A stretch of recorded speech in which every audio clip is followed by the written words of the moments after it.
Welcome friends, आप सभी का स्वागत है हमारे यूट्यूब चैनल सीएमसीसी पर, जिस पर मैं आज आपको पढ़ाने वाला हूँ। आज का जो टॉपिक है फ्रैक्शन यानी कि भिन्न। आपको इस टॉपिक को पूरा अच्छे से क्लियर करना है। इसके बाद जो भी आगे की इसके पार्ट्स होंगे मैं आगे और आपको इसके बारे में जानकारी दूंगा। Thank you.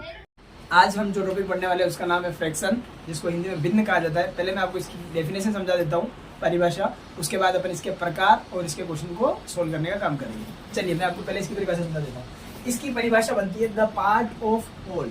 The part of whole यानी कि एक कोई पूरी चीज है, इसका एक छोटा सा भाग लिया जाए और उस भाग को उस बड़े पार्ट के बड़ी जो उसका होल जो पूरा जो भाग पूरा जो हिस्सा था उसके साथ उस छोटे से हिस्से को कंपेयर किया जाता है। तो उस छोटे से हिस्से को जब उसका अंश दिखाया जाता है तो उसको फ्रैक्शन के रूप में लिखा जाता है, जिसको इस प्रकार से लिखा जाता है। जैसे कि मान लो कोई चीज है जिसके अपन ने दो टुकड़े कर लिए। मान लो ये दो पेन पहले एक चिपका हुआ एक था, जब अपन ने इसके दो टुकड़े कर दिए तो अब ये एक भाग इस पूरे का जो पहले जो था उसका ये एक पेन 1/2 भाग यानी 1/2 1/2, क्योंकि ये 1 जो पार्ट है उस 2 का एक पार्ट है। तो अपन इसको इस तरीके से रिप्रेजेंट करते हैं कि 2 का एक भाग यानी कि 1/2।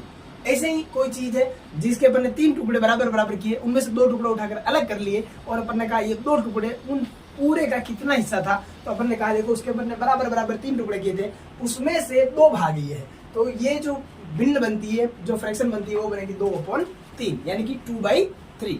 जो ऊपर वाला भाग होता है उसको जो इस अपॉन की लाइन के ऊपर लिखा जाता है उसको न्यूमरेटर यानी कि अंश कहा जाता है, और जो इस डिवाइड वाली लाइन के नीचे वाला भाग होता है, नीचे वाली जो संख्या होती है, इसको डिनोमिनेटर यानी कि हर कहा जाता है।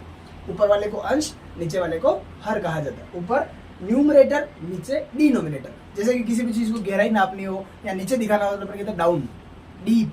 तो जैसे डी वाला वर्ड आता है मतलब नीचे वाला, तो इसी प्रकार यहाँ पे भी याद रखने के लिए आप ऐसा याद रख सकते हैं कि डिनोमिनेटर मीन्स नीचे वाला भाग और न्यूमरेटर यानी कि ऊपर का भाग। आइए अब मैं आपको इसके भागों के बारे में बताता हूँ, इसके प्रकार कितने हैं, इसके टाइप्स कितने हैं, है ना। टाइप्स ऑफ फ्रैक्शन, भिन्नों के प्रकार। इसके बेसिकली मेन 3 प्रकार समझे जाते हैं। इसके वैसे 6 भाग होते हैं जिसको अपन लाइक फ्रैक्शन, अनलाइक फ्रैक्शन और इक्विवेलेंट भी पढ़ते हैं, लेकिन वो एक बड़ा टॉपिक है, वो अपन इसके आगे वाले वीडियो में क्लियर करेंगे। मैं अभी आपको इसके बेसिक समझा देता हूँ। जो इसके मेन 3 पार्ट है वो है, पहला है प्रॉपर फ्रैक्शन।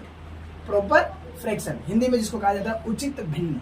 ऐसी भिन्न नाम से पता चल रहा है आपको, उचित यानी जिसमें लेवल कैसा दिख रहा है, एकदम व्यवस्थित तरीके से प्रॉपर दिख रहा है।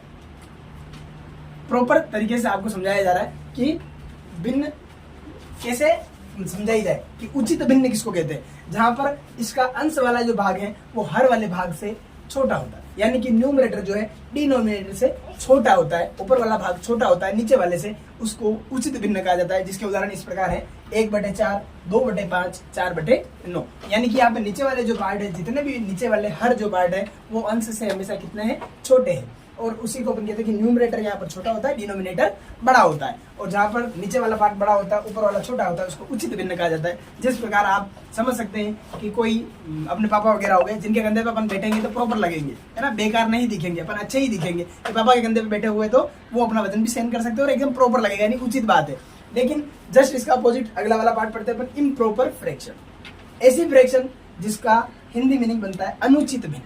अनुचित यानी कि जो उचित नहीं है। जैसे मैंने पिछले उदाहरण में आपको समझाया था कि अपन अपने पापा के कंधे पर बैठे हुए तो उचित है, लेकिन पापा अगर अपने कंधे पे आके बैठ जाए तो क्या अपन सहन कर पाएंगे? नहीं ना। तो उसी प्रकार वो भिन्न जो बनती है जिसमें ऊपर वाला पार्ट बड़ा हो जाता है नीचे वाले पार्ट की कंपेयर, यानी कि आपका न्यूमरेटर जो है वो बड़ा हो जाता है डिनोमिनेटर से, तो नीचे वाला पार्ट अगर छोटा रह जाता है और ऊपर वाला पार्ट की वैल्यू ज्यादा होती है तो अपन इसको कहा जाता है कि इम्प्रॉपर फ्रैक्शन यानी कि अनुचित भिन्न।